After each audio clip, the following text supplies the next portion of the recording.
ꯃꯌꯥꯝꯒꯤ ꯅꯨꯡꯉꯥꯏꯅꯕꯒꯤꯗꯃꯛ ꯂꯩꯖꯔꯤꯕ ꯃꯈꯜ ꯃꯊꯦꯜ ꯃꯅꯤꯄꯨꯔ ꯆꯦꯅꯦꯜꯅ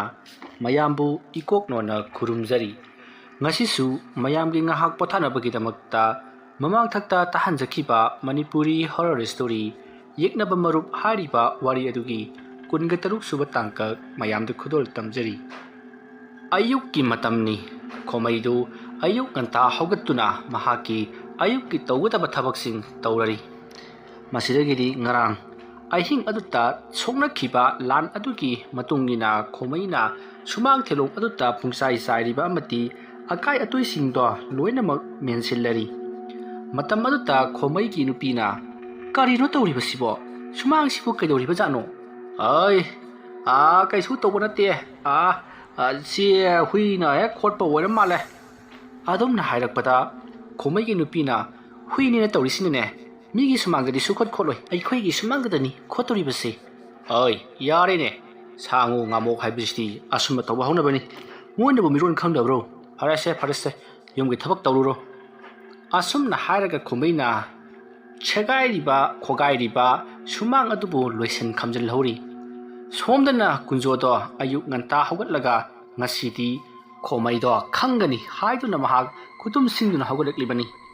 ꯑꯁꯨꯝꯅ ꯍꯧꯒꯠꯂꯛꯂꯒ ꯀꯨꯟꯖꯣꯗꯣ ꯃꯍꯥꯛꯀꯤ ꯌꯨꯝꯒꯤ ꯅꯥꯀꯟꯗ ꯍꯧꯕ ꯎ ꯄꯥꯝꯕꯤ ꯑꯃꯕꯨ ꯃꯍꯥꯛꯅ ꯌꯥꯟꯊꯠꯂꯤ꯫ ꯑꯗꯨꯒꯤ ꯃꯇꯨꯡꯗ ꯀꯨꯟꯖꯣꯅ ꯎ ꯄꯥꯝꯕꯤ ꯑꯗꯨꯕꯨ ꯃꯇꯨꯞ ꯑꯃ ꯀꯛꯊꯠꯂꯤ꯫ ꯀꯨꯟꯖꯣꯅ ꯑꯗꯨꯝꯅ ꯎ ꯑꯗꯣ ꯌꯥꯟꯊꯠꯄ ꯑꯗꯨꯗ ꯌꯨꯝꯊꯪꯅꯔꯤꯕꯁꯤꯡ ꯑꯗꯨꯅ "ꯀꯨꯟꯖꯣꯁꯤꯕꯨ ꯀꯩꯗꯧꯔꯕꯖꯥꯠꯅꯣ? ꯑꯁꯨꯛ ꯐꯖꯈ꯭ꯔꯕ ꯆꯥꯎꯔꯕ ꯎ ꯑꯁꯤꯕꯨ ꯌꯥꯟꯊꯠꯂꯤꯕꯁꯤꯕꯨ ꯀꯔꯤꯒꯤ ꯑꯣꯏꯔꯕꯖꯥꯠꯅꯣ?" ꯍꯥꯏꯗꯨꯅ ꯃꯌꯥꯝꯗꯣ ꯉꯥꯡꯅꯩ꯫ ꯉꯥꯡꯅ ꯁꯛꯅꯔꯤꯕꯗꯣ ꯀꯨꯟꯖꯣ ꯑꯃꯠꯇ ꯇꯥꯗꯦ. ꯃꯁꯥꯒꯤ ꯃꯄꯣꯠꯅꯤꯅ ꯀꯨꯁꯤꯅꯤ꯫ ꯑꯗꯨꯝꯅ ꯀꯨꯟꯖꯣꯅ ꯎ ꯑꯗꯨꯒꯤ ꯃꯇꯨꯞ ꯑꯃ ꯀꯛꯊꯠꯂꯒ ꯌꯥꯝꯅ ꯆꯦꯛꯁꯤꯟꯅ ꯀꯔꯤꯒꯨꯝꯕ ꯄꯣꯠ ꯑꯃ ꯁꯥꯟꯅꯅꯕꯒꯤꯗꯃꯛꯇ ꯌꯥꯝꯅ ꯀꯟꯅ ꯎ ꯑꯗꯣ ꯍꯤꯗꯣꯛꯂꯔꯤ꯫ ꯑꯗꯨꯝꯅ ꯇꯧꯔꯤꯉꯩ ꯃꯇꯝ ꯑꯗꯨꯗ ꯑꯍꯜ ꯑꯃ ꯆꯪꯁꯤꯜꯂꯛꯂꯒ "ꯏꯕꯨꯡꯉꯣ ꯀꯨꯟꯖꯣ, ꯀꯔꯤꯅꯣ ꯅꯪꯅ ꯑꯁꯨꯛ ꯐꯖꯈ꯭ꯔꯕ ꯎ ꯑꯁꯤꯕꯨ ꯌꯥꯟꯊꯠꯂꯒ ꯃꯇꯨꯞ ꯑꯃ ꯂꯧꯊꯣꯛꯂꯦ ꯍꯥꯏꯔꯒ ꯀꯔꯤꯅꯣꯅꯦ ꯅꯪꯅ ꯎ ꯃꯇꯨꯞ ꯑꯗꯨꯗ ꯇꯧꯔꯤꯕꯗꯨꯕꯣ? ꯀꯔꯤ ꯍꯛꯀꯦ ꯍꯥꯏꯔꯤꯕꯅꯣ?" "ꯈꯨꯔꯥ, ꯀꯩꯁꯨ ꯇꯧꯔꯣꯏꯗ. ꯎꯁꯤ ꯐꯅꯁꯨ ꯆꯥꯎꯔꯦ. ꯌꯥꯟꯕ ꯌꯥꯔꯅꯦꯗꯅ ꯌꯥꯟꯊꯠꯂꯤꯕꯅꯤ. ꯁꯤꯡꯁꯨ ꯂꯩꯇ꯭ꯔꯕ ꯈꯨꯔꯥ." ꯋꯥ ꯉꯥꯡꯅ ꯀꯨꯟꯖꯣꯅ ꯑꯁꯨꯝ ꯄꯣꯠ ꯑꯃ ꯌꯥꯝꯅ ꯀꯟꯅ ꯁꯥꯔꯤ꯫ ꯃꯗꯨꯗ ꯑꯍꯜ ꯑꯗꯨꯅ "ꯅꯠꯇꯦꯅꯦ, ꯅꯪꯅ ꯎ ꯑꯗꯨꯕꯨ ꯀꯛ ꯍꯜꯂꯒ ꯁꯥꯔꯤꯕꯗꯨꯕꯨ ꯀꯔꯤꯅꯣ? ꯅꯠꯇꯦ, ꯃꯈꯣꯡꯅ ꯏꯅꯦꯝ ꯅꯦꯝꯕꯒꯨꯝ ꯇꯧꯔꯤꯅꯦ. ꯑꯗꯨꯒ ꯃꯌꯥꯡꯂꯦꯟ ꯊꯣꯛꯅ ꯁꯥꯡꯈ꯭ꯔꯦꯗ." ꯑꯗꯨꯝꯅ ꯍꯥꯏꯔꯛꯄꯗ ꯀꯨꯟꯖꯣꯅ "ꯈꯨꯔꯥꯒꯤ ꯋꯥꯈꯜꯅ ꯄꯥꯈꯟꯗ ꯈꯟꯖꯜꯂꯒ ꯁꯛꯇꯝ ꯑꯃ ꯇꯥꯕ ꯑꯣꯏꯔꯝꯒꯅꯤ. ꯑꯩꯗꯤ ꯃꯁꯤ ꯍꯤꯗꯣꯛꯂꯤꯕꯅꯤ. ꯂꯣꯏꯔꯦ, ꯏꯃꯨꯡꯗ ꯄꯨꯁꯟꯈ꯭ꯔꯅꯤ." ꯑꯁꯨꯝꯅ ꯍꯥꯏꯔꯒ ꯀꯨꯟꯖꯣꯅ ꯏꯃꯨꯡꯗ ꯄꯨꯁꯤꯟꯈ꯭ꯔꯤ꯫ ꯑꯗꯨꯒ ꯂꯦꯝꯍꯧꯔꯤꯕ ꯎꯁꯤꯡꯗꯣ ꯃꯍꯥꯛꯅ ꯃꯁꯥ ꯍꯤꯗꯣꯛꯄ ꯁꯥꯗꯨꯅ ꯂꯩꯔꯤ꯫ ꯑꯍꯜ ꯑꯗꯨꯁꯨ ꯀꯨꯟꯖꯣꯅ ꯇꯧꯔꯤꯕꯗꯣ ꯑꯁꯨꯝ ꯉꯥꯏꯍꯥꯛ ꯌꯦꯡꯂꯝꯂꯒ ꯃꯍꯥꯛꯁꯨ ꯑꯗꯨꯃꯛ ꯆꯠꯈ꯭ꯔꯤ꯫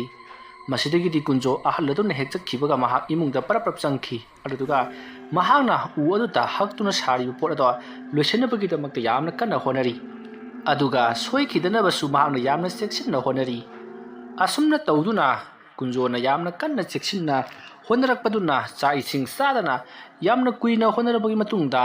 numidang wairam kunjona sariba pot ado loisilari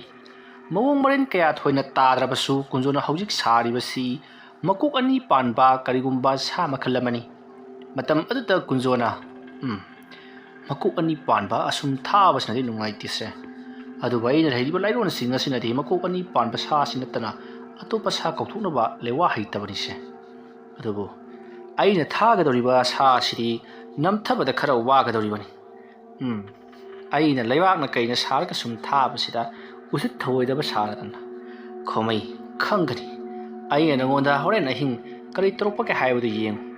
karigumbada aigi sa sina ngamlabadi khomai nangda natana nangdi nupi angang punamak ut on gadoribani khangani dara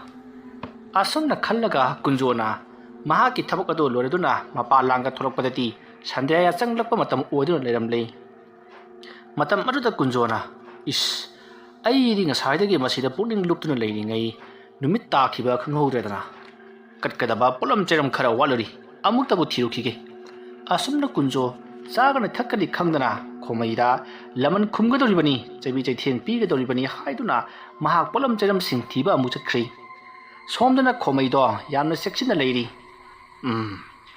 Madugi kunjo haibaduna horel amuk kari amuk tarukadori bazano mahana ngarang tharak liba dusu onthokna sathi khri ꯃꯗꯨ ꯀꯅꯥꯒꯨꯝꯕ ꯑꯃꯥꯏꯕꯗ ꯑꯣꯏꯔꯕꯗꯤ ꯁꯣꯏꯗꯅ ꯊꯋꯥꯏ ꯃꯥꯡꯂꯝꯒꯗꯧꯔꯤꯕꯅꯤ ꯃꯗꯨꯅ ꯇꯥꯛꯄꯗꯤ ꯃꯍꯥꯛꯅ ꯑꯩꯉꯣꯟꯗ ꯊꯋꯥꯏ ꯂꯧꯅꯕ ꯊꯕꯛ ꯇꯧꯔꯛꯂꯦꯗꯅ ꯍꯩ ꯑꯗꯨ ꯑꯣꯏꯕ ꯇꯥꯔꯒꯗꯤ ꯍꯣꯔꯦꯟ ꯑꯩꯅ ꯃꯉꯣꯟꯗ ꯀꯔꯤ ꯇꯧꯁꯤꯒꯦ ꯑꯁꯨꯝꯅ ꯈꯟꯗꯨꯅ ꯂꯩꯔꯤꯉꯩ ꯃꯍꯥꯛꯀꯤ ꯃꯇꯥꯎ ꯁꯒꯣꯜ ꯑꯗꯨ ꯎꯔꯛꯏ ꯃꯇꯝ ꯑꯗꯨꯗ ꯈꯣꯃꯩꯅ ꯃꯇꯥꯎ ꯁꯒꯣꯜꯒꯤ ꯃꯅꯥꯛꯇ ꯆꯪꯁꯤꯜꯂꯒ ꯏꯇꯥꯎ ꯁꯒꯣꯜ ꯀꯔꯤꯒꯨꯝꯕ ꯀꯨꯟꯖꯣꯅ ꯐꯠꯇꯕ ꯊꯕꯛꯁꯤ ꯑꯁꯨꯝ ꯂꯦꯞꯄꯨ ꯍꯥꯏꯕ ꯌꯥꯗ꯭ꯔꯕꯗꯤ ꯀꯝꯗꯧꯒꯅꯤ ꯏꯇꯥꯎ ꯈꯣꯃꯩ ꯅꯍꯥꯛ ꯆꯥꯎꯊꯣꯛꯅꯁꯨ ꯐꯥꯗꯣꯛꯈ꯭ꯔꯦꯗꯀꯣ ꯌꯥꯝꯅ ꯐꯥꯗꯣꯛꯃꯜꯂꯁꯨ ꯑꯣꯏꯖꯕ ꯁꯤꯠꯂꯤ ꯊꯋꯥꯏ ꯃꯥꯡꯉꯤ ꯍꯥꯏꯅꯕ ꯂꯩꯕꯅꯤ ꯑꯗꯨꯅ ꯀꯔꯥ ꯍꯦꯟꯖꯟꯅꯁꯨ ꯐꯥꯗꯣꯛꯂꯨꯅꯨ ꯅꯪꯒꯤ ꯅꯇꯥꯎ ꯀꯨꯟꯖꯣꯅ ꯍꯧꯖꯤꯛ ꯊꯦꯡꯈꯥꯡ ꯀꯌꯥꯔꯛꯇ ꯅꯪꯒꯤ ꯏꯃꯨꯡꯕꯨ ꯃꯨꯠ ꯇꯥꯛꯅꯅꯕ ꯍꯣꯠꯅꯔꯛꯂꯤ ꯅꯪꯒꯤ ꯏꯃꯥꯅ ꯂꯩꯈꯤꯗꯕ ꯑꯗꯨꯁꯨ ꯃꯍꯥꯛꯅ ꯃꯔꯝ ꯑꯣꯏꯔꯒ ꯂꯩꯈꯤꯗꯕ ꯁꯣꯏꯗꯅ ꯑꯣꯏꯔꯝꯒꯅꯤ ꯆꯨꯝꯃꯤ ꯏꯇꯥꯎ ꯁꯒꯣꯜ ꯃꯍꯥꯛꯅ ꯃꯔꯝ ꯑꯣꯏꯔꯒ ꯑꯩꯒꯤ ꯅꯨꯡꯁꯤꯔꯕ ꯏꯃꯥꯗꯨ ꯇꯥꯏꯕꯪ ꯊꯥꯗꯣꯛꯈꯤꯕꯅꯤ ꯇꯣ ꯑꯗꯨꯅꯤ ꯏꯇꯥꯎ ꯑꯗꯨꯅ ꯃꯉꯣꯟꯗ ꯀꯔꯤꯒꯨꯝꯕ ꯃꯤꯅꯨꯡꯁꯤ ꯑꯃꯇ ꯎꯠꯂꯣꯏꯗꯕꯅꯤ ꯍꯧꯖꯤꯛꯇꯤ ꯅꯕꯥꯅꯤꯁꯦ ꯌꯦꯛꯅꯕ ꯑꯣꯏꯔꯕꯅꯤ ꯑꯃꯅ ꯑꯃꯕꯨ ꯂꯣꯏꯁꯤꯟꯅꯕ ꯍꯥꯏꯕꯁꯤꯗꯤ ꯌꯦꯛꯅꯕ ꯑꯅꯤꯒꯤ ꯇꯧꯗꯕ ꯌꯥꯗ꯭ꯔꯕ ꯊꯕꯛꯅꯤ ꯄꯨꯟꯁꯤꯗ ꯌꯦꯛꯅꯕ ꯊꯝꯕꯁꯤ ꯆꯥꯎꯈꯠꯄ ꯊꯤꯜꯂꯤꯕꯅꯤ ꯏꯇꯥꯎ ꯑꯗꯨꯅ ꯌꯦꯛꯅꯕꯗꯨꯕꯨ ꯂꯣꯏꯁꯤꯟꯅꯕ ꯍꯣꯠꯅꯒꯗꯕꯅꯤ ꯃꯍꯥꯛꯅ ꯅꯉꯣꯟꯗ ꯀꯌꯥꯔꯛ ꯍꯟꯅ ꯍꯣꯠꯅꯈ꯭ꯔꯦꯅ ꯏꯇꯥꯎꯅ ꯉꯥꯛꯊꯣꯛꯇꯨꯅ ꯂꯩꯈꯤꯕ ꯅꯠꯇ꯭ꯔꯣ ꯆꯨꯝꯃꯤ ꯏꯇꯥꯎ ꯁꯒꯣꯜ ꯑꯗꯨꯗꯤ ꯑꯩ ꯀꯔꯤ ꯇꯧꯒꯅꯤ ꯑꯗꯨꯝꯅ ꯍꯥꯏꯔꯛꯄ ꯑꯗꯨꯗ ꯃꯇꯥꯎ ꯁꯒꯣꯜ ꯑꯗꯨꯅ ꯏꯇꯥꯎ ꯅꯍꯥꯛ ꯀꯩꯁꯥꯜ ꯑꯃ ꯁꯥꯔꯣ ꯀꯩꯁꯥꯜ ꯑꯗꯨꯗ ꯅꯍꯥꯛꯀꯤ ꯂꯩꯋꯥ ꯃꯟꯇ꯭ꯔꯁꯤꯡ ꯑꯗꯨ ꯁꯤꯖꯤꯟꯅꯗꯨꯅ ꯍꯣꯔꯦꯟ ꯃꯍꯥꯛꯅ ꯊꯥꯔꯛꯀꯗꯧꯔꯤꯕ ꯑꯗꯨꯒ ꯊꯦꯡꯒꯥꯏꯅꯍꯟꯒꯗꯕꯅꯤ ꯁꯨꯝꯗꯧꯔꯁꯤ ꯏꯇꯥꯎ ꯉꯍꯥꯟ ꯃꯈꯩꯗꯤ ꯃꯥꯅ ꯑꯩꯉꯣꯟꯗ ꯍꯦꯛ ꯊꯥꯔꯛꯄꯅꯤ ꯑꯗꯨꯕꯨ ꯉꯁꯤꯗꯤ ꯑꯩꯅꯁꯨ ꯃꯥꯒꯤ ꯃꯌꯨꯝꯗ ꯊꯥꯈ꯭ꯔꯒꯦ ꯑꯗꯨꯒ ꯃꯍꯥꯛꯀꯤ ꯌꯨꯝ ꯍꯤꯡꯒꯣꯜ ꯁꯨꯃꯥꯡ ꯊꯦꯂꯣꯡ ꯑꯗꯨꯁꯨ ꯈꯔ ꯑꯃꯥꯡ ꯑꯇꯥ ꯊꯣꯛꯆꯔꯁꯅꯨ ꯑꯩꯒꯤꯗ ꯁꯨꯝ ꯊꯣꯛꯄꯁꯤ ꯅꯨꯡꯉꯥꯏꯇ꯭ꯔꯦ ꯏꯇꯥꯎ ꯆꯨꯝꯃꯤ ꯏꯇꯥꯎ ꯈꯣꯃꯩꯅ ꯍꯥꯏꯔꯤꯕꯗꯨ ꯌꯥꯝꯅ ꯐꯔꯕ ꯋꯥꯐꯝꯅꯤ ꯃꯥꯅ ꯁꯨꯝ ꯍꯧꯕꯗ ꯉꯥꯏꯒꯗ꯭ꯔꯣ ꯑꯩꯈꯣꯏꯅꯁꯨ ꯍꯧꯕ ꯉꯝꯃꯤ ꯍꯥꯏꯕꯗꯨ ꯎꯠꯀꯗꯕꯅꯤ ꯐꯔꯦ ꯏꯇꯥꯎ ꯑꯊꯨꯕꯗ ꯀꯩꯁꯥꯜ ꯍꯥꯏꯕꯗꯨ ꯁꯥꯔꯣ ꯑꯁꯨꯝꯅ ꯍꯥꯏꯔꯛꯄꯗꯒꯤꯗꯤ ꯈꯣꯃꯩ ꯄꯔꯞ ꯃꯇꯥꯎ ꯁꯒꯣꯜꯒꯤ ꯃꯅꯥꯛꯇꯒꯤ ꯊꯣꯛꯈ꯭ꯔꯤ ꯑꯗꯨꯒꯤ ꯃꯇꯨꯡꯗ ꯃꯍꯥꯛꯁꯨ ꯂꯩꯕꯥꯛꯅ ꯇꯣꯠꯇꯨꯅ ꯀꯩꯁꯥꯜ ꯑꯆꯧꯕ ꯑꯃ ꯁꯥꯅꯅꯕ ꯌꯥꯝꯅ ꯀꯟꯅ ꯍꯣꯠꯅꯔꯤ ꯈꯣꯃꯩꯅ ꯁꯥꯔꯤꯕ ꯀꯩꯁꯥꯜ ꯑꯁꯤ ꯃꯌꯥ ꯌꯥꯝꯅ ꯁꯥꯡꯕ ꯑꯃꯗꯤ ꯌꯦꯡꯕꯗ ꯑꯀꯤꯕ ꯐꯪꯅ ꯆꯥꯎꯔꯕ ꯀꯩꯁꯥꯜ ꯑꯃ ꯑꯣꯟꯅꯅꯕꯒꯤꯗꯃꯛꯇ ꯃꯍꯥꯛꯅ ꯂꯩꯋꯥ ꯃꯟꯇ꯭ꯔ ꯁꯣꯟꯗꯨꯅ ꯁꯨ ꯀꯥꯝꯅ ꯁꯥꯔꯤꯕꯅꯤ ꯁꯥꯕꯕꯨꯗꯤ ꯈꯔ ꯄꯤꯛꯂꯞ ꯁꯥꯔꯤ ꯑꯗꯨꯕꯨ ꯃꯍꯥꯛꯀꯤ ꯃꯄꯥꯡꯒꯜꯗꯤ ꯑꯣꯟꯊꯣꯛꯅ ꯀꯟꯒꯗꯧꯔꯤꯕꯅꯤ ꯈꯣꯃꯩꯅ ꯁꯥꯕꯨ ꯁꯥꯔꯗꯤ ꯍꯦꯛꯇ ꯃꯥꯜꯂꯤꯅꯁꯦ ꯅꯨꯃꯤꯗꯥꯡ ꯋꯥꯏꯔꯝꯅꯤꯅ ꯀꯪꯕꯁꯨ ꯈꯔ ꯋꯥꯔꯅꯤ ꯑꯣꯏꯔꯦꯍꯦ ꯀꯪꯗ꯭ꯔꯒ ꯀꯩꯗꯧꯋꯦꯒꯦ ꯀꯪꯂꯒ ꯁꯤꯖꯤꯟꯅꯕ ꯈꯔ ꯅꯨꯡꯉꯥꯏ ꯍꯥꯏꯕꯒꯤ ꯋꯥꯅꯤ ꯃꯄꯥꯡꯒꯜ ꯍꯟꯒꯗꯕ ꯅꯠꯇꯦ ꯑꯗꯨꯝꯅ ꯈꯜꯂꯤꯉꯩ ꯈꯣꯃꯩꯒꯤ ꯅꯨꯄꯤꯗꯣ ꯍꯣꯕꯦ ꯆꯪꯁꯤꯜꯂꯛꯂꯤ ꯈꯣꯃꯩꯒꯤ ꯅꯨꯄꯤꯅ ꯍꯣꯕꯦ ꯏꯃꯨꯡꯂꯣꯝꯗ ꯆꯪꯁꯤꯜꯂꯛꯄꯗꯨꯗ ꯈꯣꯃꯩꯅ ꯑꯥꯏ ꯀꯩꯗꯧꯔꯦ ꯀꯔꯤ ꯇꯧꯔꯕꯒꯦꯕ ꯑꯁ ꯑꯩꯗꯤꯅꯦ ꯑꯣꯟꯊꯣꯛꯄ ꯄꯥꯎ ꯑꯃ ꯇꯥꯔꯤꯌꯦ ꯍꯥ ꯀꯩꯗꯧꯔꯕ ꯀꯔꯤ ꯄꯥꯎꯅꯣ ꯍꯣ ꯀꯨꯟꯖꯣꯗꯣ ꯀꯨꯟꯖꯣ ꯀꯩꯗꯧꯔꯕ ꯀꯨꯟꯖꯣꯗꯨ ꯃꯌꯥꯝꯅ ꯍꯥꯏꯅꯕꯗ ꯈ꯭ꯋꯥꯏꯗꯒꯤ ꯁꯥꯊꯤꯕ ꯂꯥꯏꯁꯤꯡ ꯃꯍꯥꯛꯅ ꯀꯧꯗꯨꯅ ꯁꯥꯟꯅꯩ ꯍꯥꯏꯔꯤꯅꯦ ꯃꯁꯤꯗꯒꯤꯗꯤ ꯃꯍꯥꯛꯀꯤ ꯅꯥꯀꯟꯗ ꯍꯧꯕ ꯎꯒꯥꯗꯣ ꯂꯣꯏꯅ ꯌꯥꯟꯊꯠꯂꯒ ꯀꯔꯤꯅꯣ ꯌꯥꯝ ꯁꯥꯏ ꯍꯥꯏ ꯑꯁ ꯃꯗꯨꯅꯒ ꯐꯠꯇ ꯅꯨꯡꯗꯒ ꯇꯧꯗꯅ ꯑꯩꯈꯣꯏ ꯂꯩꯀꯥꯏꯗꯒ ꯁꯥꯐꯣꯡꯂꯛꯂꯕꯗꯤ ꯑꯩꯈꯣꯏ ꯂꯩꯀꯥꯏꯁꯤ ꯃꯨꯠꯀꯅꯤ ꯍꯥꯏꯗꯅ ꯍꯥꯏꯅꯍꯧꯔꯤꯕꯅꯤ ꯃꯗꯨ ꯁꯣꯏꯗ꯭ꯔꯕꯅꯤ ꯀꯨꯟꯖꯣꯅ ꯇꯧꯔꯤꯕ ꯊꯕꯛꯁꯤ ꯑꯐꯕ ꯊꯕꯛꯇꯤ ꯁꯨꯡꯅꯠ ꯅꯠꯇ꯭ꯔꯦ ꯃꯍꯥꯛꯅ ꯂꯥꯏ ꯀꯌꯥ ꯁꯥꯟꯅꯔꯒ ꯂꯩꯀꯥꯏ ꯑꯁꯤꯗ ꯊꯥꯗꯣꯛꯂꯤꯕꯅꯤ ꯑꯗꯨꯒ ꯃꯤꯁꯤꯡ ꯁꯣꯛꯍꯜꯂꯤ ꯑꯗꯨꯝꯅ ꯁꯨꯝ ꯇꯧꯕ ꯊꯣꯛꯂꯕꯗꯤ ꯅꯠꯇꯦ ꯂꯩꯀꯥꯏ ꯈꯨꯜ ꯑꯁꯤꯕꯨ ꯂꯩꯕ ꯉꯝꯒꯗꯧꯔꯤꯕ꯭ꯔꯣ ꯃꯁꯤ ꯃꯌꯥꯝ ꯆꯪꯂꯒ ꯇꯥꯟꯊꯣꯛꯈꯤꯕꯅ ꯐꯔꯕꯅꯤꯗ ꯃꯗꯨꯒꯤ ꯋꯥꯗꯣ ꯑꯃꯨꯛꯇ ꯃꯊꯤ ꯐꯣꯡꯕꯤꯔꯛꯈꯤꯅꯨ ꯃꯤꯅ ꯇꯥꯔꯒ ꯀꯔꯤꯅꯣ ꯈꯟꯈꯤꯅꯦꯕ ꯍꯣꯏ ꯀꯔꯤ ꯈꯟꯗꯧꯔꯤꯒꯦ ꯆꯨꯝꯗ꯭ꯔꯣ ꯐꯠꯇꯕ ꯃꯤꯗꯤ ꯂꯩꯀꯥꯏ ꯈꯨꯜ ꯑꯁꯤꯗ ꯊꯝꯃꯣꯏꯗꯕꯅꯤ ꯇꯥꯟꯊꯣꯛꯈꯤꯒꯗꯕꯅꯤ ꯑꯁꯨꯝꯅ ꯍꯥꯏꯅꯔꯤꯉꯩ ꯈꯣꯃꯩꯒꯤ ꯌꯨꯝꯗ ꯑꯍꯜ ꯈꯔ ꯆꯪꯁꯤꯜꯂꯛꯏ ꯃꯇꯝ ꯑꯗꯨꯗ ꯈꯣꯃꯩꯅ ꯃꯌꯥꯝ ꯂꯥꯛꯄꯤꯔꯤꯕꯁꯤꯕꯨ ꯀꯔꯤꯒꯤ ꯑꯣꯏꯔꯕꯅꯣ ꯑꯁꯨꯝꯅ ꯍꯥꯏꯔꯒ ꯃꯍꯥꯛꯅ ꯁꯥꯔꯤꯕ ꯀꯩꯁꯥꯜ ꯑꯗꯣ ꯃꯍꯥꯛꯀꯤ ꯅꯨꯄꯤꯗ ꯁꯦ ꯆꯦꯛꯁꯤꯟꯅ ꯊꯝꯃꯨꯆꯣ ꯃꯔꯝ ꯑꯃ ꯂꯩꯕꯒꯤ ꯁꯥꯔꯤꯕꯅꯤꯀꯣ ꯑꯗꯨꯝꯅ ꯍꯥꯏꯔꯛꯄꯗꯨꯗ ꯈꯣꯃꯩꯒꯤ ꯅꯨꯄꯤꯅ ꯍꯣꯏ ꯑꯩ ꯄꯨꯁꯜꯂꯨꯔꯛꯀꯦ ꯍꯥꯏꯔꯒ ꯄꯨꯁꯟꯈ꯭ꯔꯦ ꯃꯁꯤꯒꯤ ꯃꯇꯨꯡ ꯂꯥꯛꯂꯤꯕꯁꯤꯡ ꯑꯗꯨꯅ ꯈꯣꯃꯩꯗ ꯏꯕꯨꯡꯉꯣ ꯈꯣꯃꯩꯒꯤ ꯅꯥꯛꯇ ꯑꯩꯈꯣꯏ ꯃꯌꯥꯝ ꯂꯥꯛꯆꯔꯤꯕꯁꯤ ꯑꯇꯩ ꯑꯃꯒꯤ ꯅꯠꯇꯦ ꯈꯨꯟꯒꯤ ꯂꯥꯏ ꯍꯔꯥꯎꯕꯒꯤ ꯃꯇꯝ ꯌꯧꯁꯜꯂꯛꯂꯦ ꯑꯗꯨꯅ ꯀꯔꯝꯕ ꯃꯇꯝꯗ ꯀꯔꯝꯕ ꯄꯨꯡꯐꯝꯗ ꯇꯧꯁꯤꯒꯦ ꯑꯃꯗꯤ ꯀꯔꯝꯕ ꯂꯝꯗꯒꯤ ꯑꯃꯥꯏꯕꯤ ꯀꯧꯁꯤꯒꯦ ꯍꯥꯏꯕꯗꯨ ꯏꯕꯨꯡꯉꯣꯒ ꯇꯥꯟꯅꯖꯅꯤꯡꯗꯅ ꯂꯥꯛꯆꯔꯤꯕꯅꯤ ꯀꯔꯤꯅꯣꯅꯦ ꯃꯌꯥꯝꯅ ꯍꯥꯏꯕꯤꯔꯤꯕꯁꯤꯕꯣ ꯑꯗꯨꯗꯤ ꯑꯃꯥꯏꯕ ꯑꯃꯗ ꯇꯥꯟꯅꯕ ꯌꯥꯕꯤꯗꯕ꯭ꯔꯥ ꯑꯩꯗꯤ ꯑꯃꯥꯏꯕꯁꯨ ꯅꯠꯆꯗꯦ ꯑꯦꯔꯥ ꯏꯕꯨꯡꯉꯣ ꯈꯣꯃꯩ ꯅꯍꯥꯛꯁꯤ ꯑꯃꯥꯏꯕ ꯑꯃꯅꯤ ꯍꯥꯏꯕꯁꯤ ꯂꯩꯀꯥꯏ ꯁꯤꯠ ꯅꯥꯟꯅ ꯂꯣꯏꯅꯃꯛ ꯈꯪꯂꯕꯗꯨꯕ nati nangi sibu lai haraubagi thorom masida yauningdabagi warane nati mayam amarom da hairagadi aina tamjaruriba mahi asidi adugumba yenganaba mahi maktina chadi kari aduna tabak kari ha nangna tamuriba sidi mibu manghan takananaba khun tumanaba tamuribro khura hoi mama khoi lakhandu lana khanbire aina haijabadi aina tamuriba lewa mantra singa sidi laithok tingthok toba mida but pret changba adigi yumda migi posem lebedagi tamnaba khotpa changba ngamdaba yum sing adugumba tinmu lai mutainabagi thabakni aduna tabada karma matamda fagani karmaina mangol wegani haibna chingba adugumbadodi haijabani ma isi adu haiba waira adudi kanada hangni adumna ahalladuna wakhal tawringai ahallamanamo era kunjo leiribadudi kunjuna loina ngambani kunjogi nakta wona chalasi sume kunjogi nakta wona chalasi aibunga khomai nang su ngahak yausidana nang sina taw weiribani khura hoi mama khoi mayam chapiramo ai tungda tamle najarak lagi fisu hongdok chatri hoi nang sodan lauko fani mayam ai sodina lakchage asumna haibadagi mayam do kunjogi manakta chakri mayam chakra matungda khomai su chattaba yararoi khalladuna maksum pimaro hongtoklaga yamna tapthana chakki khomai chanabagi janjal langi somda khungi miyam ahalsing aduti kunjogi mayum jaukhre matam aduta kunjodi yumda leiramdi mayam do ngairasi haiduna ngainari asumna ngairini tanja adumakata kunjodo mahaki konthonglomda parap sangsilai kunjo changsilakpaduta leikai miyamna maade ada laklene atumna hainarakpada kunjona kayoni likai miyamasi aigi yumda tilamisibu kari thodok thoklaba jano aina tawriba thabak-sibu khanglaba jalane adumna wakhal tawringai ahallamana ibungo kunjo ngasaidagini aikhoina nangbu ngairam libase lao adumna hairakpaduta kunjona mayamgi mamaya sida asawbagi mami tadi afaba thabakki mali asumna khalaga kunjo changsilai aduga mayam lakbiribasibu karigi oibirabano taygi nateda kunjo famlaga ningthina wari sasine adumna hairakpada kunjona mangolda kakhatnabagi damukta mayambu hairi aduga mangolda kakhatlanduna famli matamadu kunjona karigi oirabano haiduna hangi matamadu ta ahallamana ibungo kunjo lekaigi lai haraubagi thoram pangthokadaba matam kuisilaktre aduna karama matamda karom maikaidagi amaibi kauraga kano tawsige du lai harausige haibadu khoi hange lakjaribani ibungodi lekai asinasu thudok hidokna khang hairaba amaiba amani hadina sumaming chalibani do aduna machin tongkhalakliba mayamna masak khangba ibungo khoita oina yengjaningba summi mayamna haibiribedo aisu handakti khara aduk haijare haiba tare ado afaba numit jengbagi matangsi sumdaurasi swasida sumfamlaga yengbari yaroi aduna pulam cheram khara yengla matungda laigi sakhinagi matungina thabagasi paikhat kadoribani ibungo adudi kari kamdogani kamdauba haibabu sarengna saren challaba matungda laigase khoramlaba matungda laigi sakhi sabon magi tarokliba sahum madugi matungina aikhoina thabagasi paikhat kadoribani aikhoina khangadoribani madu natana hekta aina langbangi humni parbasi phare ho ata lai hararo haidana heta yabana chari haijariba sumi kunjo ibungorang haiba adudi saren chanba haibadudi kamdouba kedongoi tawodabano adugi sumatam ama leigani haibadi ngasi do thabak sange ngasi tawrasi hekta yabana teba adudi mayam ngaktang ngaibioi kaigumta yengjage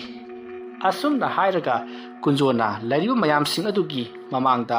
tawrage matagum mahaki khudombi amati khuyai aduta lewa mantra sono leimai aduta uru ungi adumna ungbaduta leimai adugi mapan sing to maina prek chathokri asumna maina chathokra matungda mapan do maina liri chakli akoibado aduga akoibadugi mayai leriba lebak aduti luraba manung amada puthakibugum burong loino puthakri tawribase mahaki mayani mitrangni masidagidi mahangna hojik putha hadkraba leimai adudagi masak matau phajaraba amaiba kaya ama thorokle ꯑꯗꯨꯗꯨꯒ ꯃꯍꯥꯛꯅ ꯑꯃꯥꯏꯕꯁꯤꯡꯁꯤ ꯅꯣꯡꯄꯣꯛ ꯄꯥꯡꯕꯗꯒꯤ ꯑꯣꯏꯅ ꯅꯦꯛꯂꯁꯤ ꯑꯗꯨꯒꯤ ꯃꯇꯨꯡꯗ ꯂꯥꯏ ꯍꯔꯥꯎꯒꯗꯕꯗꯤ ꯑꯩꯅ ꯍꯥꯏꯖꯔꯛꯂꯒꯦ ꯑꯗꯨꯒ ꯄꯣꯠꯂꯝ ꯆꯩꯔꯝ ꯀꯠꯀꯗꯕꯁꯤꯡ ꯑꯗꯨꯅ ꯑꯩ ꯆꯦꯗ ꯏꯔꯒ ꯃꯌꯥꯝꯗ ꯄꯤꯖꯔꯛꯂꯒꯦ ꯑꯁꯨꯝꯅ ꯍꯥꯏꯔꯛꯄꯗꯨꯗ ꯃꯌꯥꯝꯁꯨ ꯍꯣꯏ ꯍꯥꯏꯗꯨꯅ ꯌꯥꯔꯤ ꯇꯧꯕꯇꯕꯨ ꯃꯌꯥꯝꯅ ꯉꯛꯄ ꯑꯃ ꯂꯩꯔꯤ ꯀꯨꯟꯖꯣꯁꯦ ꯃꯇꯧ ꯀꯔꯝꯅ ꯑꯁꯨꯛ ꯂꯨꯈ꯭ꯔꯕ ꯃꯍꯩ ꯍꯩꯔꯝꯂꯤꯕꯅꯣ ꯍꯥꯏꯗꯨꯅ ꯇꯧꯔꯤꯕꯁꯤꯡ ꯑꯗꯨꯁꯨ ꯃꯌꯥꯝꯅ ꯂꯣꯏꯅꯃꯛ ꯃꯈꯣꯏꯒꯤ ꯃꯃꯤꯠꯅ ꯎꯔꯤꯕꯅꯤ ꯃꯔꯝ ꯑꯗꯨꯅ ꯇꯤꯜꯂꯤꯕꯁꯤꯡ ꯑꯗꯨꯅ ꯀꯨꯟꯖꯣꯁꯤ ꯍꯩꯗꯤ ꯍꯩꯕ ꯆꯠꯅꯤ ꯑꯩꯈꯣꯏꯒꯤ ꯏꯃꯥꯡꯃꯛꯇꯗ ꯅꯦꯛꯀꯗꯕ ꯑꯃꯥꯏꯕꯁꯤꯡ ꯑꯗꯨꯕꯨ ꯂꯣꯏꯅ ꯎꯍꯜꯂꯤꯅꯦ ꯑꯗꯨꯝꯅ ꯃꯨꯔꯨꯝ ꯃꯨꯔꯨꯝ ꯁꯨꯅꯔꯤꯕꯗꯣ ꯀꯨꯟꯖꯣꯅ ꯇꯥꯕꯗ ꯃꯊꯃꯣꯏꯗ ꯆꯥꯎꯊꯣꯛꯆꯔꯤ ꯃꯁꯤꯒꯤ ꯃꯇꯨꯡ ꯃꯌꯥꯝꯗꯣ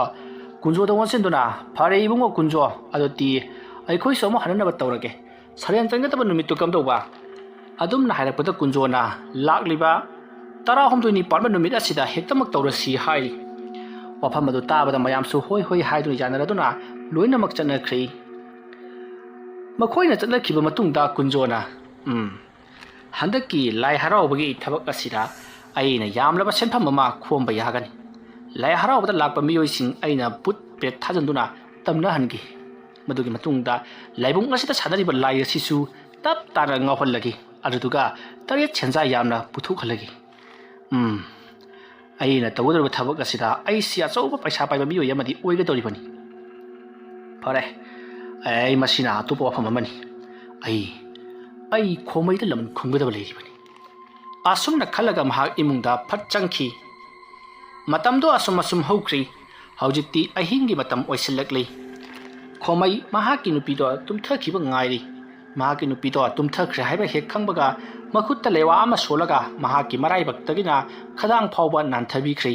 ꯃꯁꯤꯗꯒꯤꯗꯤ ꯃꯍꯥꯛꯀꯤ ꯅꯨꯄꯤꯗꯣ ꯏꯁꯤꯁꯤꯅ ꯌꯥꯝꯅ ꯅꯤꯡꯉꯥꯏꯗꯅ ꯇꯨꯝꯊꯈꯤ ꯈꯣꯃꯩꯗꯣ ꯃꯄꯥꯟꯂꯥꯡꯗ ꯄꯔꯞ ꯊꯣꯔꯛꯂꯤ ꯃꯍꯥꯛꯅ ꯂꯩꯕꯥꯛꯅ ꯇꯣꯠꯇꯨꯅ ꯁꯥꯈꯤꯕ ꯀꯩꯁꯥꯜ ꯑꯗꯨꯁꯨ ꯄꯨꯗꯨꯅ ꯊꯣꯔꯛꯂꯤꯕꯅꯤ ꯈꯣꯃꯩꯅ ꯊꯣꯔꯛꯄꯗꯨ ꯃꯥꯒꯤ ꯃꯇꯥꯎ ꯁꯒꯣꯜ ꯎꯔꯤ ꯃꯇꯝ ꯑꯗꯨꯗ ꯈꯣꯃꯩꯅ ꯑꯀꯣꯏꯕꯗꯨꯗ ꯌꯦꯡꯂꯛꯄꯗ ꯃꯍꯥꯛꯀꯤ ꯎꯆꯦꯛ ꯑꯗꯨ ꯎꯗꯕ ꯑꯗꯨꯗ ꯃꯍꯥꯛꯅ ꯀꯔꯤ ꯇꯧꯈ꯭ꯔꯕꯖꯥꯠꯅꯣ ꯍꯥꯏꯗꯨꯅ ꯈꯜꯂꯤ ꯃꯇꯝ ꯑꯗꯨꯗ ꯎꯆꯦꯛ ꯑꯗꯨꯅ ꯑꯔꯥꯞꯄꯗ ꯀꯣꯏꯅ ꯄꯥꯏꯔꯤꯕꯗꯨ ꯎꯕꯗ ꯈꯣꯃꯩꯅ ꯍꯥꯏ ꯀꯩꯗꯧꯔꯦ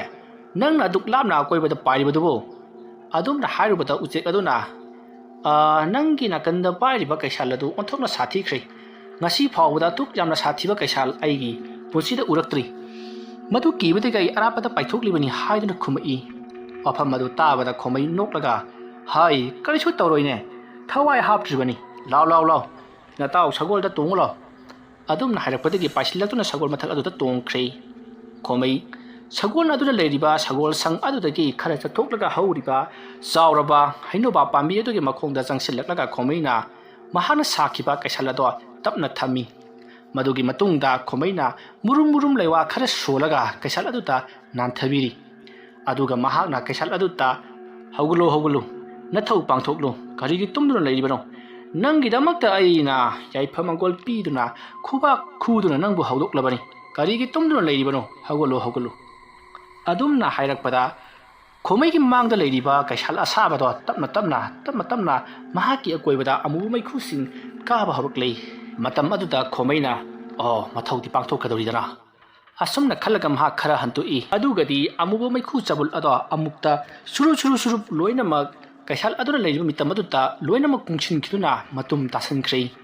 ꯑꯁꯨꯝꯅ ꯑꯃꯨꯕ ꯃꯩꯈꯨꯁꯤꯡ ꯑꯗꯨꯅ ꯄꯨꯡꯌꯣꯝ ꯌꯣꯝꯁꯤꯟꯈ꯭ꯔꯕ ꯀꯩꯁꯥꯜ ꯑꯗꯣ ꯉꯥꯏꯍꯥꯛꯀꯤ ꯃꯇꯨꯡꯗ ꯉꯪꯕꯒꯤ ꯃꯈꯣꯜ ꯇꯥꯔꯛꯏ ꯑꯗꯨꯒ ꯁꯥꯔ ꯉꯥꯔ ꯀꯔꯤꯅꯣ ꯒ꯭ꯌꯥꯟ ꯇꯥꯗꯕ ꯑꯃꯅ ꯈꯣꯡꯕꯒꯤ ꯈꯣꯟꯖꯦꯜꯁꯨ ꯇꯥꯔꯛꯂꯤ ꯈꯣꯟꯖꯦꯜ ꯑꯗꯨ ꯇꯥꯕꯗ ꯈꯣꯃꯩꯅ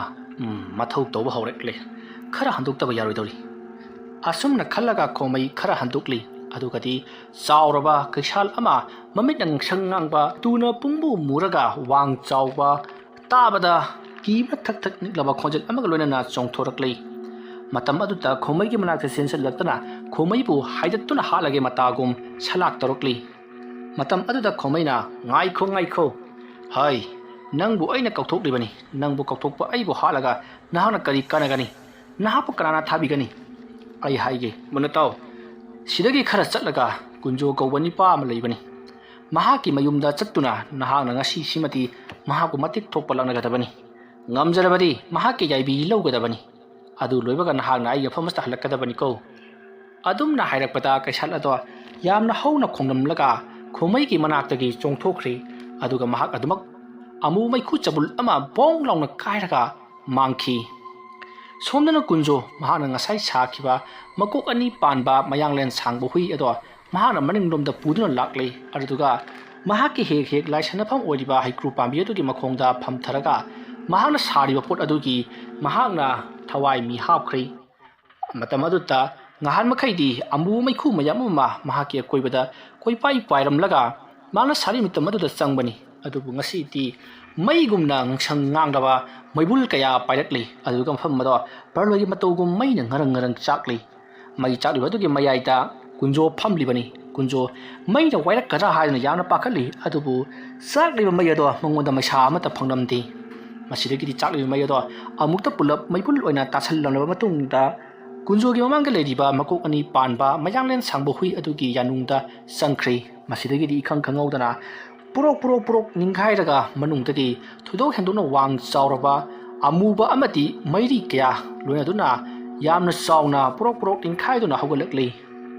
aduga kunjo gi manakta sangsil laklaga mahakpu haidatuna halage matagum tarukli matam arta kunjona lewa khara solaga makutta mahake manakta sinsil lakliba makok ani panba hui adugi makokta nan thabikhi masidagi hui aduna khangle mahakpu kauriba se mamangda leliba aduna ni haibasi matam arta kunjona ai nangba kauriba se ati amaga natti ai gi taw khomeida laman singanaba mahakpu haranaba thaga doribani adumna hainari ngai kunjogi mahaki yungi yenakha makha thangba adutta karigumba ma yamna hauna khongramlaga mahaki maikai tamna khuduk thadun chilakhibagi makhol kunjona takhi wari asiki kunga taruk suba tangka matanga sida loisinjari masiri wari asi khara tenkhre masiri tamak mayamna ngakpigani matung tarakpa wari singda soidna sanganjara kahaiba wafam mayamda thamjari mayambu aroibada amukka hanna khurumjari